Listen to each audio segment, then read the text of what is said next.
Hello students, this is your bio class. तो बच्चों, आज हम बात करने वाले हैं नेक्स्ट टॉपिक के बारे में, that is pollen pistil interaction. तो बच्चों, अभी तक हमने पॉलिनेशन के बारे में जो हमारा लास्ट टॉपिक था वो डिस्कस किया था। तो उसके बाद फर्दर अब हम बात करेंगे जो पॉलन और पिस्टिल है। यानी कि अगर मैं बात करूं, यहाँ पर पॉलन यानी कि मेल गैमेट और पिस्टिल यानी कि फीमेल पार्ट, यानी कि पॉलन ग्रेन्स और स्टिग्मा के बीच की हम इंटरेक्शन को यहाँ पर पढ़ने वाले हैं। क्लियर है? तो इस तरीके से अगर हम देखते हैं यहाँ, pollination does not guarantee the transfer of the right type of pollen. यानी कि पॉलिनेशन में कोई ऐसा नहीं है कि कोई गारंटी नहीं होती कि जो पॉलन ग्रेन्स ट्रांसफ़र होंगे वो कंपैटिबल ही होंगे, या फिर उस पर्टिकुलर स्पीशीज़ में जिस भी स्टिग्मा पर वो ट्रांसफ़र हो रहे हैं कोई गारंटी नहीं होती कि वो सेम स्पीशीज़ पर ही ट्रांसफ़र होंगे और वहाँ फर्टिलाइजेशन होगा। तो pollen wrong type of species पर भी ट्रांसफ़र होते हैं, ईदर फ्रॉम अदर स्पीशीज़ और from the same plant if it is self incompatible. ठीक है, सेल्फ इनकम्पैटिबिलिटी हमने पढ़ी थी, उस केस में also land on the stigma. तो हम ये कह सकते हैं इनका कंक्लूजन कि ज़रूरी नहीं है कि हमेशा जो पॉलन ग्रेन्स हैं जब वो स्टिग्मा पर ट्रांसफ़र होते हैं तो सेम स्पीशीज़ ही हो या फर्टिलाइजेशन हो, वहाँ पर कंपैटिबल हो पॉलन्स। पिस्टिल के अंदर एबिलिटी है to recognise the pollen. Pistil के अंदर क्या है, एक एबिलिटी होती है, वो ये रिकॉग्नाइज कर सकती हैं, फाइंड आउट कर सकते हैं कि क्या ये पोलन वाइबल है, कंपैटिबल है, या फिर रॉन्ग टाइप के हैं, इनकम्पैटिबल हैं। अगर वो राइट टाइप के हैं तो पिस्टिल एक्सेप्ट करेगा पोलन को, वो प्रमोट करेगा पोस्ट पॉलिनेशन इवेंट्स को। यानी कि पॉलिनेशन हो चुका है, उसके बाद अब होंगी पोस्ट पॉलिनेशन इवेंट्स, यानी कि पॉलिनेशन के बाद की चीज़ें। ठीक है, ये डायग्राम्स हम बाद में देखते हैं, पहले एक बार थ्योरेटिकल पोर्शन करते हैं। तो जिससे अब हमारी जो नेक्स्ट प्रोसेस है वो फर्टिलाइजेशन को लीड करेगी।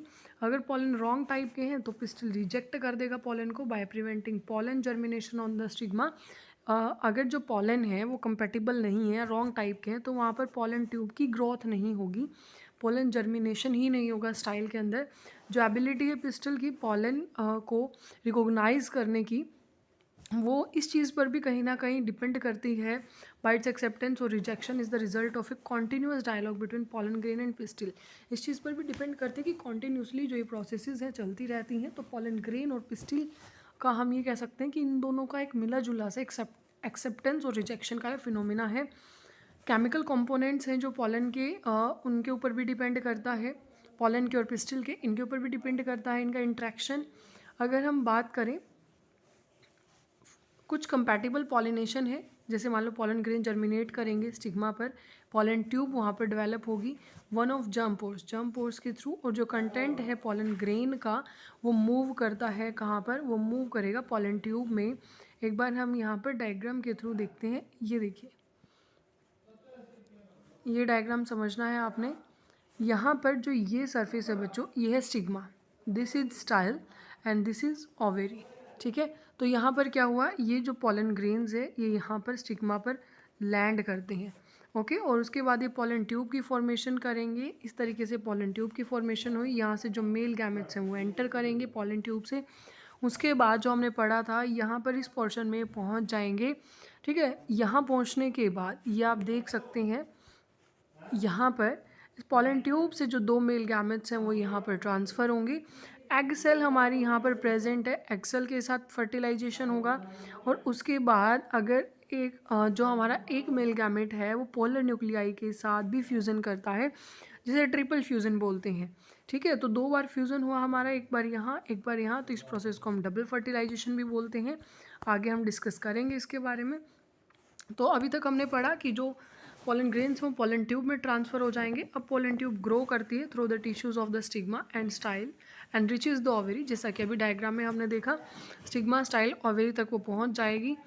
कुछ प्लांट्स में क्या होता है, पोलन ग्रेन्स जो टू सेल्ड कंडीशन पर ही शेड ऑफ हो जाते हैं। तो जो हमने डिस्कस किया था पॉलन ग्रेन के कंसेप्ट में, वेजिटेटिव और जनरेटिव सेल थी। और कुछ प्लांट्स में, जैसे मान लो अभी जो हमने बात की टू सेल कंडीशन में, तो इस तरह के प्लांट्स में क्या होगा, जो जनरेटिव सेल थी वो डिवाइड करेगी और दो मेल गैमेट्स को यहाँ पर प्रोड्यूस करेगी during the growth of the pollen tube in the stigma. जब पॉलन ट्यूब की ग्रोथ होगी स्टिग्मा पर, तो उस टाइम पर जो ये है दो मेल गैमेट्स में डिवीज़न इसका हो जाएगा।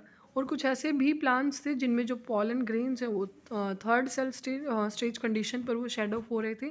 तो वहाँ पर जो पॉलन ट्यूब है वो दो के दो मेल गैमेट्स को कैरी करेगी स्टार्टिंग से ही, उसके बाद क्या होगा, pollen tube after reaching the ovary, जैसे ही ओवेरी में पहुंचती है, देखो डायग्राम को अब दिमाग में रखना साथ साथ, पैरेलल में जो हमने अभी डिस्कस किया, ओव्यूल में एंटर करेगी पॉलन ट्यूब माइक्रोपाइलर एंड से, और उसके बाद वन ऑफ द सिनर्जिड्स में वो एंटर करती है through the filiform apparatus. Filiform apparatus के फंक्शंस भी हमने डिस्कस किए थे। बहुत सारे स्टडीज़ में ऐसा देखने को मिला है कि जो फिलीफॉर्म एपरेटस है वो माइक्रोपाइलर जो पार्ट है सिनर्जिड्स का वहाँ प्रेजेंट है, और वो पॉलन ट्यूब की एंट्री को गाइड करता है। बहुत इंपॉर्टेंट है, ये सभी के सभी इवेंट्स हैं। पॉलन डिपोजिशन है स्टिग्मा के ऊपर, और यहाँ तक कि पॉलन ट्यूब की जो पॉलन ट्यूब एंटर करती है ओव्यूल की, ये सभी के सभी जो इवेंट्स हैं इन्हीं को हम क्या बोलते हैं, पॉलन पिस्टल इंटरेक्शन। यानी कि ये जो स्टिग्मा है इसके ऊपर यहाँ पर पॉलन ग्रेन्स के लैंड करने से लेकर और जो यहाँ पर पॉलन ट्यूब की फॉर्मेशन हो रही है उसे ही हम क्या कहते हैं बच्चों, पॉलन पिस्टल इंटरेक्शन। तो पॉलन पिस्टल इंटरेक्शन एक डायनामिक प्रोसेस है जिसके अंदर पॉलन रिकॉग्निशन, उसके बाद उसको पॉलन रिकॉग्निशन के बाद क्या होगा कि वो पॉलन क्या है, राइट टाइप का है, रॉन्ग टाइप का है। राइट टाइप है तो प्रमोशन होगा, रॉन्ग टाइप है तो इनिबिशन, यानी कि वहीं पर स्टॉप कर दिया जाएगा। तो इस तरीके से अगर हम बात करें, plant breeder in manipulating pollen pistil interaction even in incompatible pollinations to get desired hybrids. तो कुछ कंडीशंस में डिजायर्ड हाइब्रिड्स भी हमें मिलते हैं प्लांट ब्रीडिंग में, यानी कि अगर अलग अलग स्पीशीज़ वहाँ पर रहती हैं, पॉलन ग्रेन अलग स्पीशीज़ के हैं और जर्मिनेशन होता है तो वहाँ पर डिजायर्ड हाइब्रिड्स को भी हम प्रोड्यूस कर सकते हैं। हाँ, यहाँ एग्जाम्पल दिया गया है, इजीली स्टडी हम कर सकते हैं कुछ पॉलन ग्रेन्स को, पी चिकपी में, क्रोटेलेरिया में, बाल्सम में, विंका में, ग्लास लाइट पर किस तरह से करेंगे। ग्लास लाइट पर हम क्या करेंगे, शुगर सॉल्यूशन की ड्रॉप डाल लेंगे, उसके बाद हम ये कह सकते हैं कि डस्टिंग हम करेंगे पॉलन ग्रेन्स की। यहाँ पर 15 to 30 मिनट्स के बाद हम ऑब्जर्व करेंगे लो प्रेशर लेंस जो है माइक्रोस्कोप का उसके अंडर, और हम इजीली पॉलन ट्यूब्स भी देख सकते हैं पॉलन ग्रेन्स से जो अब बाहर ग्रोथ कर रही हैं। ठीक है, यहाँ पर एक कंसेप्ट रहता है बच्चों हमारा आर्टिफिशियल हाइब्रिडाइजेशन का। ये मेजर अप्रोच हम कह सकते हैं क्रॉप इम्प्रूवमेंट प्रोग्राम के लिए। इस तरह आर्टिफिशियल हाइब्रिडाइजेशन में क्या होता है, सबसे पहले तो हमें इस तरह के क्रॉसिंग एक्सपेरिमेंट में एक चीज़ इंश्योर करनी होगी कि ओनली डिज़ायर्ड पॉलन ग्रेन्स ही हम पॉलिनेशन के लिए यूज़ करते हैं, और स्टिग्मा के लिए, स्टिग्मा को भी प्रोटेक्ट किया जाता है फ्रॉम कंटामिनेशन, यानी कि जो डिज़ायर्ड पॉलन ग्रेन्स हैं पॉलिनेशन के लिए और स्टिग्मा वो हम सेलेक्ट करेंगे और दोनों को ही हम कंटामिनेशन से प्रोटेक्ट करेंगे। यानी कि स्टिग्मा को भी हम प्रोटेक्ट करेंगे कि अनवांटेड पॉलन ग्रेन्स उस पर लैंड ना हो। जो हमने पहले टेक्निक्स पढ़ी हैं 10th क्लास में भी आपने पढ़ी होंगी, इमैस्कुलेशन और बैगिंग, इसके थ्रू। ठीक है, यानी कि या तो हम क्या करें, उसके अंदर से जो जो फ्लावर है या मेल पार्ट है फ्लावर में एंथर, उसको हम प्लग करके सेपरेट कर सकते हैं, या फिर एक बैग से उसको कवर अप कर सकती हैं। ठीक है, फीमेल पार्ट को। तो ये हमारी जो टेक्निक्स थी इमैस्कुलेशन और बैगिंग की रहती हैं। फीमेल पेरेंट में अगर फीमेल पेरेंट है, बाइसेक्सुअल फ्लावर उसके अंदर है, तो यहाँ पर हम रिमूवल कर देंगे एंथर का, अभी मैंने आपको बताया। ठीक है, फ्लावर बर्ड से, तो उसे हम इमैस्कुलेशन कहेंगे। और इमैस्कुलेटेड जो फ्लावर्स हैं उनको अब हम एक सुटेबल बैग साइड से कवर अप कर देंगे या बटर पेपर से, ताकि अनवांटेड पॉलन ग्रेन से कंटामिनेशन ना हो स्टिग्मा पर। इस प्रोसेस को हम बैगिंग कहेंगे। ठीक है, तो इस तरीके से हमारी प्रोसेस रहती है। अगर फीमेल पार्ट प्रोड्यूस करता है यूनिसेक्सुअल फ्लावर को तो ज़रूरत ही नहीं है वहाँ पर हमें इमैस्कुलेशन की। ठीक है, फीमेल फ्लावर हमारे buds are bagged before the flowers open, when the stigma becomes receptive pollination is carried out using the desired pollen and the flower is rebagged. तो इस तरीके से जो फीमेल फ्लावर है उसको हम वहाँ पर बैग्ड अप कर देंगे, यानी कि उसको फ्लावर को कवर अप कर देंगे ओपन करने से पहले। तो जैसे स्टिग्मा रिसेप्टिव हो जाएगा, पॉलिनेशन के लिए तैयार हो जाएगा, पॉलिनेशन वहाँ होगा, डिजायर्ड पोलन ग्रेन्स वहाँ पर पॉलिनेशन के लिए डिजायर्ड पोलन ग्रेन्स उसको जैसे ही मिलेंगे और दोबारा फ्लावर को फिर रीबैग्ड कर दिया जाएगा। ठीक है, तो यहाँ तक बच्चों आपने पढ़ लेना है। इसमें कोई भी प्रॉब्लम आती है आप बता देना, उसको हम दोबारा डिस्कस कर लेंगे।